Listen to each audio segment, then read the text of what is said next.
Good evening, everybody. My name is Nivetha Thomas. It is really nice to see you all. For a girl with many dreams, aspirations, and ambitions, the one thing that I was fighting against was the lack of time. But I think it's safe to say we all wish we had more of that time.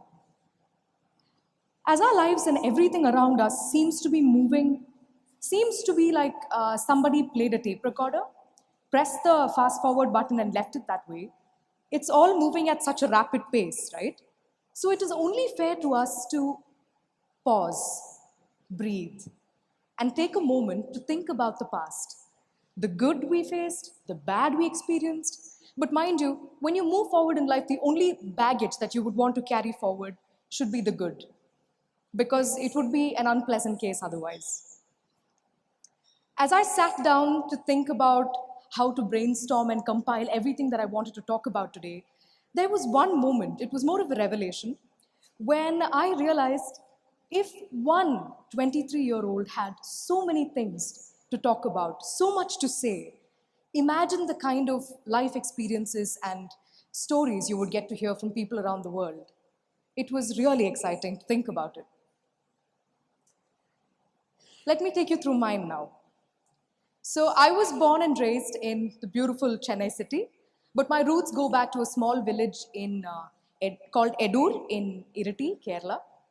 Though I was raised, schooled, everything in Tamil Nadu, my connect with my homeland, Kerala, is very strong. In fact, it's as strong as my love for kappa, fish curry, parampuri, and chaya is. If there are Malayalis here, you will know exactly what I'm talking about. It's deep, trust me. But I think I am privileged to say I believe that I am equally a Telugu Ammai now, as much as I am a Malayali and a Tamilian. And because this cultural integration is what makes me call anywhere home. And I believe this cultural integration is necessary for us to grow better. Rolling back a couple of years, now we're getting into the topic.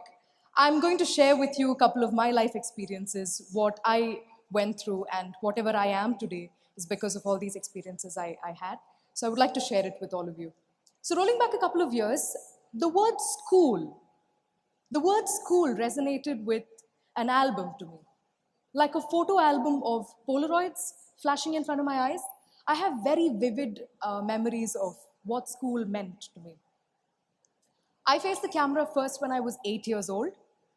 And since then, believe it or not, I have been to school sometimes, visited school. By visit, I mean literally just visited school 3 or 4 times, 3 or 4 days a month. Honestly, that's how much I've been there. I think definitely my teachers must have seen chief guests repeat themselves to events more than I've actually been in school.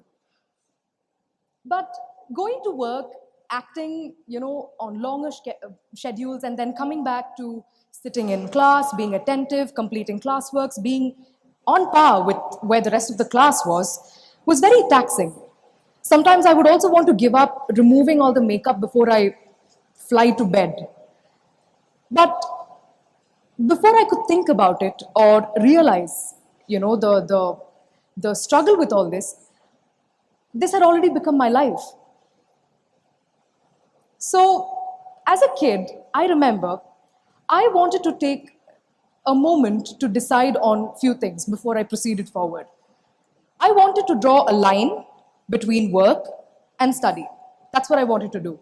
It sounds like a very, very simple idea, but trust me when I say this, it required a battalion of people to execute.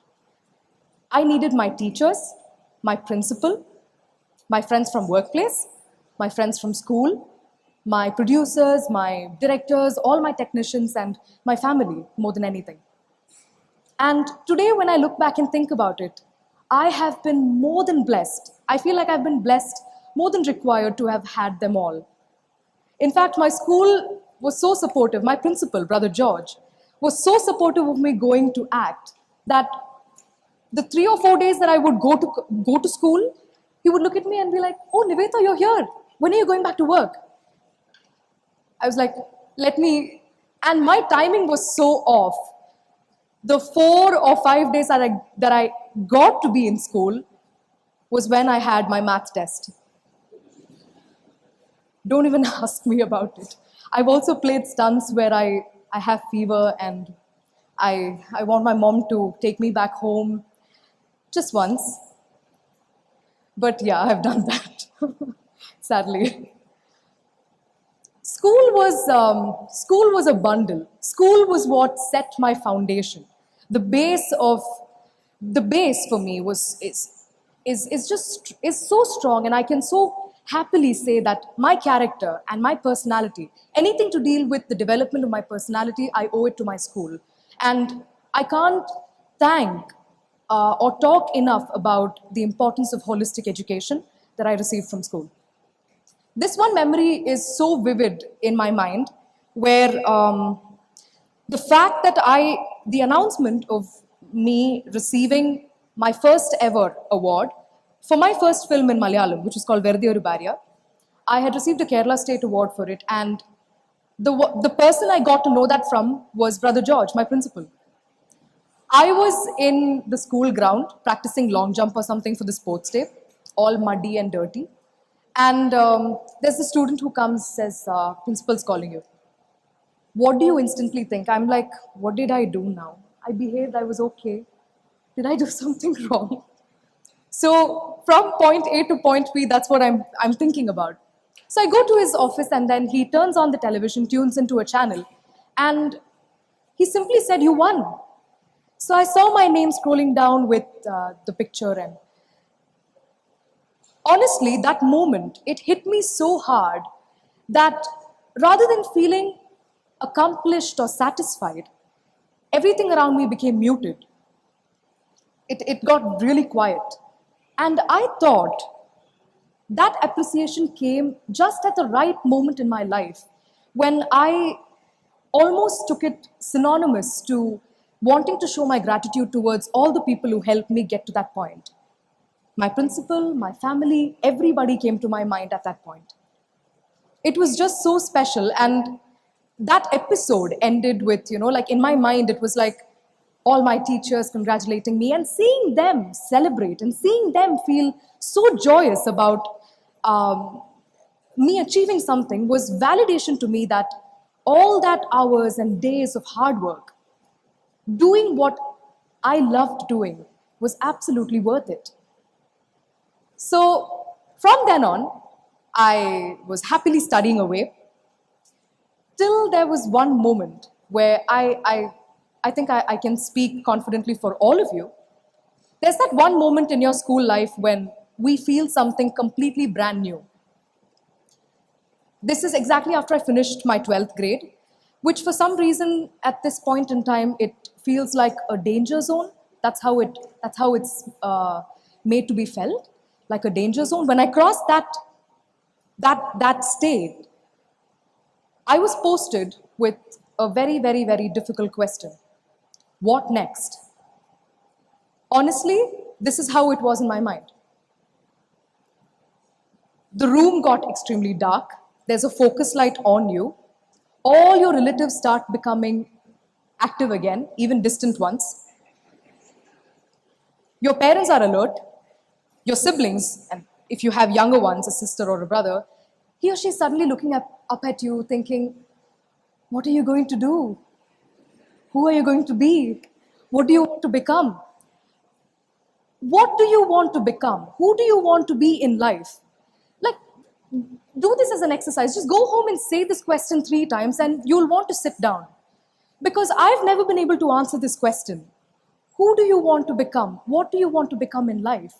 It's an incredibly heavy question, which I feel requires a lot of thinking and a lot more living to actually figure out. So at that point, I had to choose between walking a trodden path or an untrodden path. Either you work in films or you study something, you specialize in some field and become something. But I chose to walk in between. Yeah, I did. Back then I didn't know. I remember telling my parents, Amma, Daddy, I want to work as I'm studying. And I remember them looking at each other and they were like, well, if you can manage, then we don't have a problem with it. Because honestly, this decision was taken by me, honestly, because I couldn't imagine myself doing just one of it. Because most of my life I've been working and studying together, so I just couldn't think about choosing one. From that point on, everything moved so fast. It moved literally like this. I moved on from wanting to study aerospace engineering to joining university to study 5 years of architecture. Don't ask me how that happened. That happened. So, when this fairy tale of school life was just ending, the actual picture came into my life when I started college. College came in like a royal entry, it had a royal entry.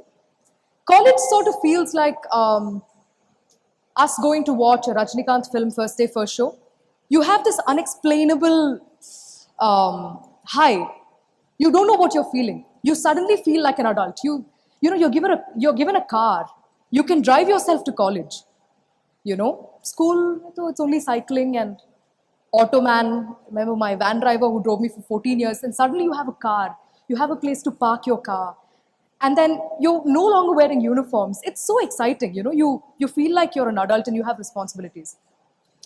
And honestly, no money can ever buy the experiences that I had or the lessons I learned during college.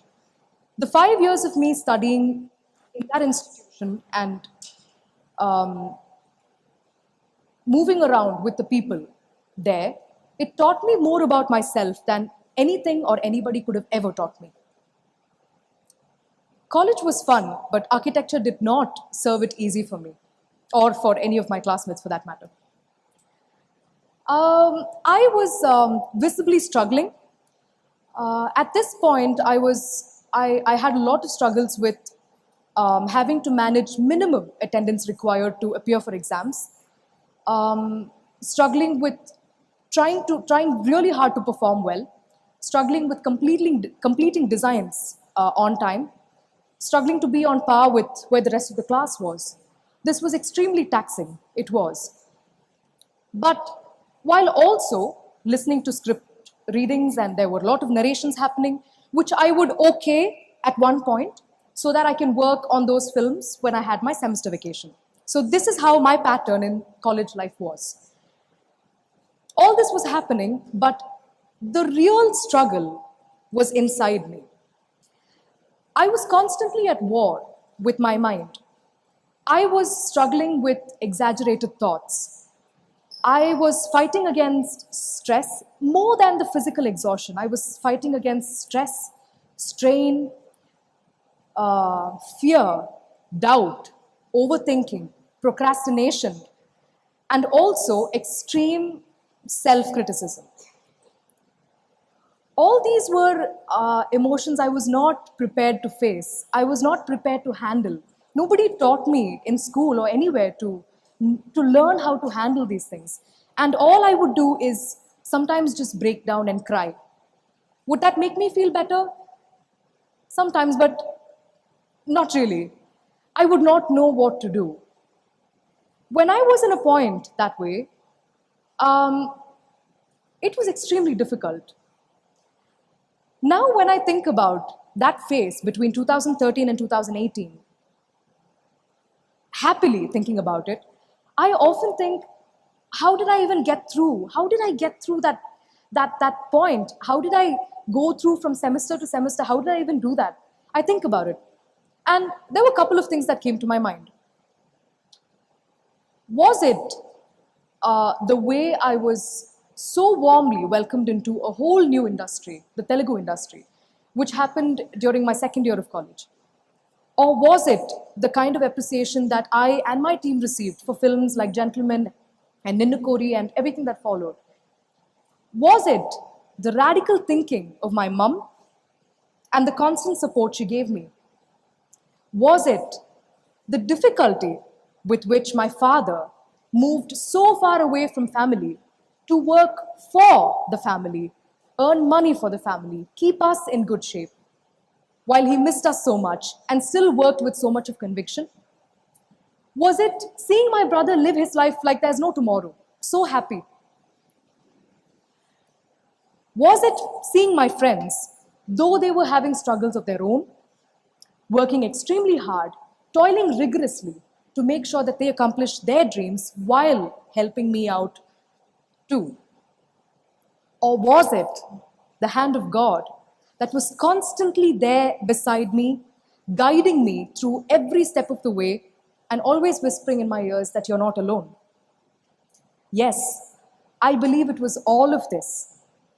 But most importantly, it was the small decision that I made to have little faith in myself that I could do it. No matter what, I could do it. It seemed like a very simple idea, but it actually worked. I just thought, this is my life. I wanted this. I should be prepared for all of this because I chose this. The decision was mine.